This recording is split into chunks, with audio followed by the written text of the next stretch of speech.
अस्सलाम वालेकुम। अच्छा, मेरी एक वीडियो बहुत ज़्यादा वायरल हो रही है सोशल मीडिया पे, मुख्तलिफ़ प्लेटफ़ॉर्म पे, टिकटॉक पे, फ़ेसबुक पे, व्हाट्सएप ग्रुप्स में शेयर हो रही है।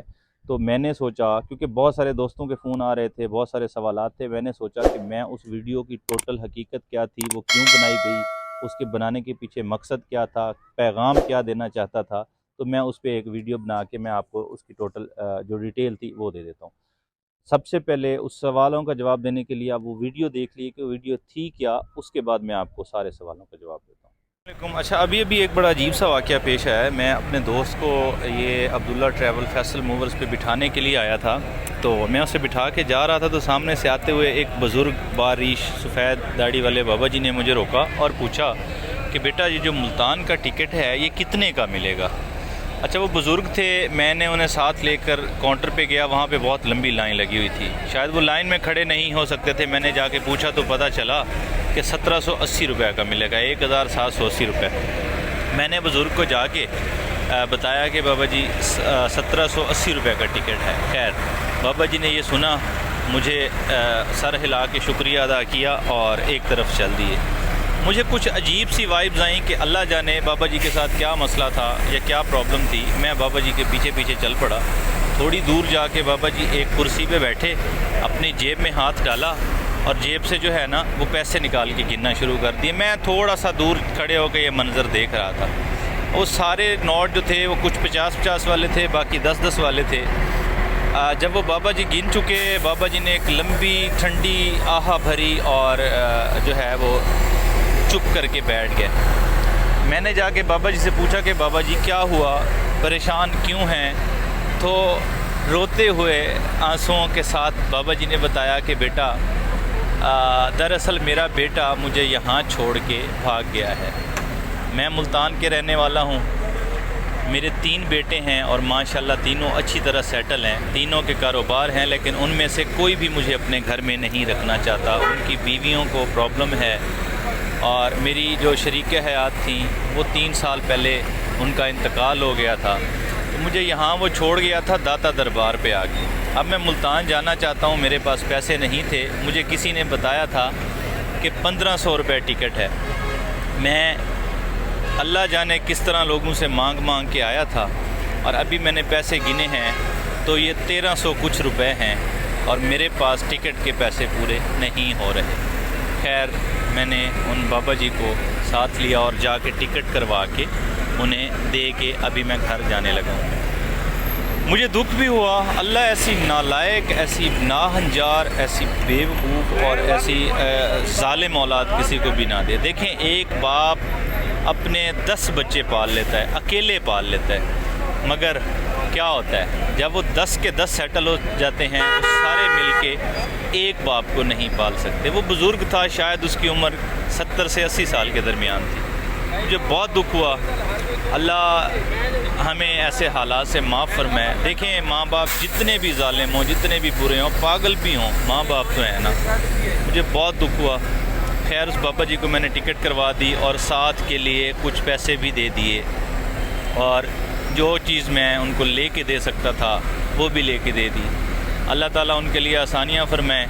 अल्लाह ताला, बस इतना मैसेज देने के लिए मैंने ये वीडियो रिकॉर्ड कर ली। खुदा के लिए, खुदा के लिए अपने बुज़ुर्गों को।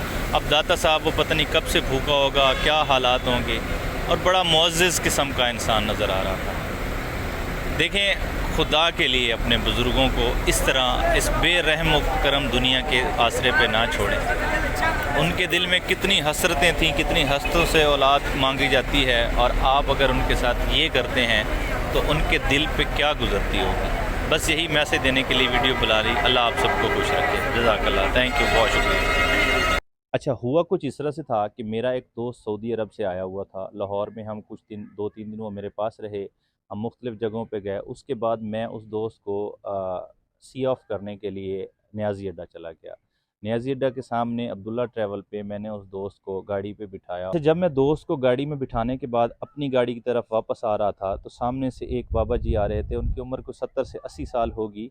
उन्होंने मुझे रोक के पूछा कि बेटा, मुल्तान, उन्होंने अपनी सराइकी ज़बान में पूछा था मुझसे कि बचड़ा, मुल्तान दा कितना किराया लग सी। मतलब ये हुआ कि मुल्तान का कितना किराया होगा। तो मैंने कहा बाबा जी आप टर्मिनल से पूछ लें, तो उन्होंने दोबारा सवाल किया कि बचड़ा मैं कोशिश तो की थी है लेकिन मैं को कह नहीं लभदा पिया कि कित्थों किराया दा पता लग सी। खैर मैंने उन्हें साथ लिया, मतलब वो ये कहना चाह रहे थे कि मैंने कोशिश की लेकिन मुझे आइडिया नहीं हो रहा। मैंने उन्हें साथ लिया और साथ लेके मैं काउंटर पे गया। वहाँ जाके मैंने देखा एक लंबी लाइन लगी हुई है, जिससे मुझे एहसास हुआ कि शायद ये बुज़ुर्ग लाइन में लग के खड़े नहीं हो सकते थे या इस वजह से ये ना पूछ सके हों। खैर मैंने काउंटर से पूछ के उनको बताया कि मुल्तान का कितना फ़ेयर है, तो उन्होंने बताया कि 1780 रुपये है। मैंने वो 1780 रुपये फ़ेयर सुन के बाबा जी को बता दिया कि वो 1780 रुपये फ़ेयर मांग रहे हैं। खैर ये सारी बात सुनने के बाद उस बुज़ुर्ग ने सर हिला के मेरा शुक्रिया अदा किया और एक साइड पे चल दिए। उनके जाने के बाद मुझे एक अजीब-सी वाइब आई कि जो है ये बाबा जी इस तरह से क्यों कर रहे हैं? शायद इनका कोई मसला हो, शायद मजबूरी हो। वो एक तरफ चले गए, मैं उन्हें नोट करने शुरू हो गया। गाड़ी में जाने के बजाय मैं उनके पीछे-पीछे चल दिया। एक कोने में जाके एक पुरानी चेयर पड़ी थी, वहाँ पे वो बैठे और उन्होंने गिनना शुरू कर दिया। अपनी जेब से निकाल के पैसे गिनना शुरू कर दिए। अब जब मैंने देखा तो वो 50-50 वाले, 10-10 वाले इस तरह के पैसे थे। ख़ैर वो गिनते-गिनते उन कुछ देर के बाद जब वो गिन चुके, तो खामोशी से उन्होंने एक लंबी आह भरी और वो वहाँ पे बैठ गया। मुझे महसूस हुआ शायद बाबा जी के पास पैसे पूरे ना हों। मैंने जाके पूछा कि बाबा जी, अपनी सराइकी में उससे बातचीत हुई थी, लेकिन मैं आपको ट्रांसलेट इसलिए करके सुना रहा हूँ ताकि सबको समझ आ जाए। तो मैंने उनसे पूछा कि बाबा जी क्या मसला है? क्या थिया है? तो उन्होंने कहा कि बचड़ा कुछ नहीं थिया, कोई मसला नहीं। मैंने फिर उनसे पूछने की कोशिश की, इंसिस्ट किया कि आप मुझे बता दें कि किस वजह से आप परेशान हैं, कोई मसला है तो मेरे साथ शेयर कर सकते हैं। तो उन्होंने फिर मुझे अपनी स्टोरी सुनाई कि मैं मुल्तान के रहने वाला हूँ। मेरे बेटे मुझे घर में नहीं रखना चाहते। 3 बेटे हैं, तीनों शादीशुदा हैं और तीनों की बीवियों को ज़्यादा मसला होता है, जिसकी वजह से वो मुझे एक बेटा यहाँ दाता दरबार आके छोड़ गया था। मैं वहाँ से अब ये भी एक लोग सवाल कर रहे थे कि वो बाबा जी रेलवे स्टेशन क्यों नहीं गए, वो बाबा जी किसी और नॉन एसी पे क्यों नहीं गए, वो बाबा जी अब्दुल्ला ट्रैवल पे एसी वाली गाड़ी पे क्यों जाना चाहते थे। तो मैं आप लोगों को एक बात बता दूं कि वो सादा लो इंतहाई मलंग किस्म का इंसान था।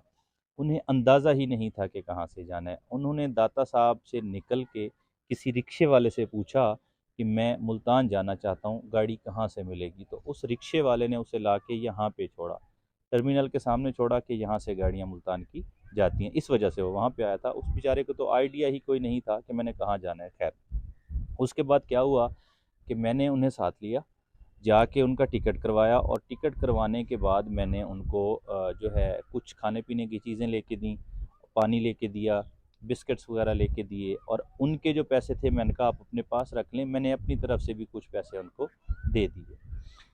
बड़ा मशकूर हुआ, रोती हुई आँखों से वो बाबे को मैंने रुख़सत किया। उसके बाद मैं घर की तरफ चल दिया। जब मैं अपनी गाड़ी के पास पहुँचा ना, तो मैंने अपनी फ़ेसबुक आईडी के लिए एक पोस्ट लिखी जिसका स्क्रीनशॉट मेरे पास अभी तक है। पोस्ट लिखते हुए मेरे ज़हन में ख़्याल आया कि क्यों ना मैं अपने पेज पे एक वीडियो बना के डाल दूँ, हो सकता है इस वीडियो से मैसेज ज़्यादा लोगों तक चला जाए। ख़ैर वो वीडियो जो है वहाँ से मैंने वीडियो डाली और मैं वहाँ से घर आ गया। जब मैंने घर आके देखा तो वो वीडियो वायरल हो चुकी थी, उसके बहुत ज़्यादा शेयर्स हो चुके थे और वो वीडियो काफ़ी सारे जो है ना वो वहाँ तक पहुँच चुकी थी, पेजेस तक। मैं रात को सो गया। अगले दिन सुबह वो वीडियो इतनी स्पीड से शेयर होना शुरू हुई कि मुझे मुख्तलिफ़ शहरों से, मुख्तलिफ़ इवन के मुल्कों से कॉल्स आना शुरू हो गई।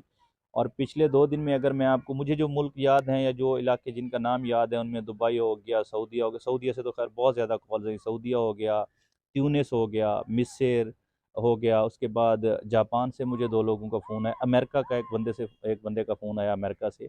इवन कि मुझे लंदन से, एवन फ़ील्ड से, उस बंदे ने मुझे ख़ुद भी तारुफ़ करवाया कि मैं एवन फ़ील्ड में रहता हूँ, वहाँ से फ़ोन आया।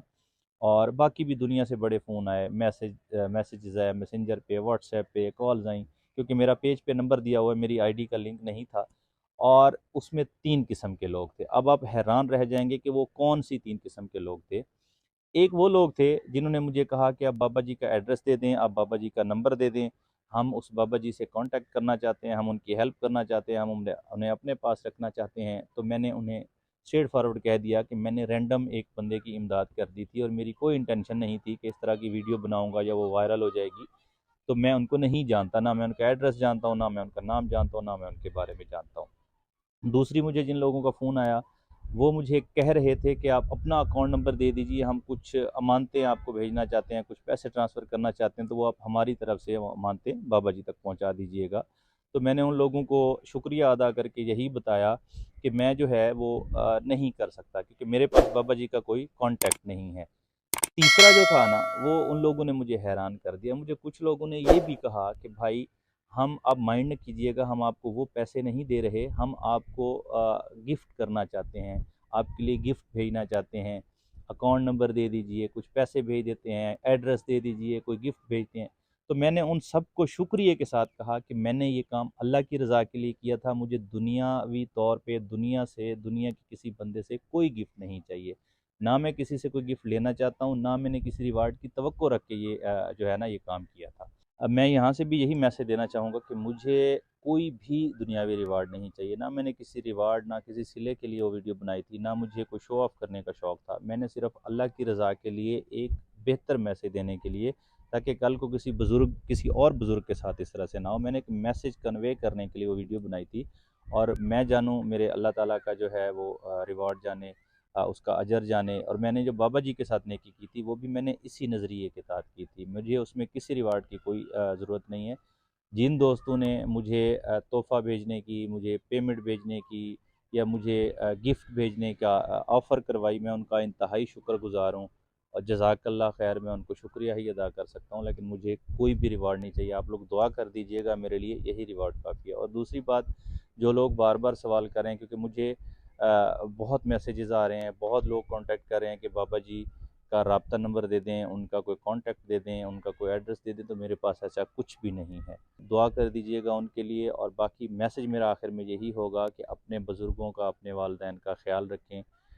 बाहर की दुनिया बहुत ज़ालिम है। जब आप खुद उनको फ़ीड नहीं कर सकते, उनकी इज़्ज़त नहीं कर सकते, उनको रख नहीं सकते, उनको खाना नहीं दे सकते, तो बाहर दुनिया क्या करेगी? मेरा आखिर पे भी वही मैसेज है जो उस वीडियो में थी, कि एक बाप मिलके 10 बच्चे पाल लेता है, लेकिन जब वो 10 के 10 बड़े होकर सेटल हो जाते हैं, उन 10 बच्चों से एक बुज़ुर्ग, एक माँ या एक बाप नहीं पलता। तो खुदारा अपने बुज़ुर्गों की इज़्ज़त कीजिए, कल को हमने भी इस जगह पे होना है। अगर आज हम अपने बुज़ुर्गों से अच्छा सलूक नहीं करेंगे, अपने वालिदैन से अच्छा बिहेव नहीं करेंगे, तो कल को हमारे बच्चे भी हमारा इस तरह कर सकते हैं। यही दुआ है कि खुदा सबके बुज़ुर्गों की, सब लोगों की इज़्ज़तें महफूज़ रखे, और खुदा हमें अपने बुज़ुर्गों की खिदमत करने का मौका अता फ़रमाए। Thank you.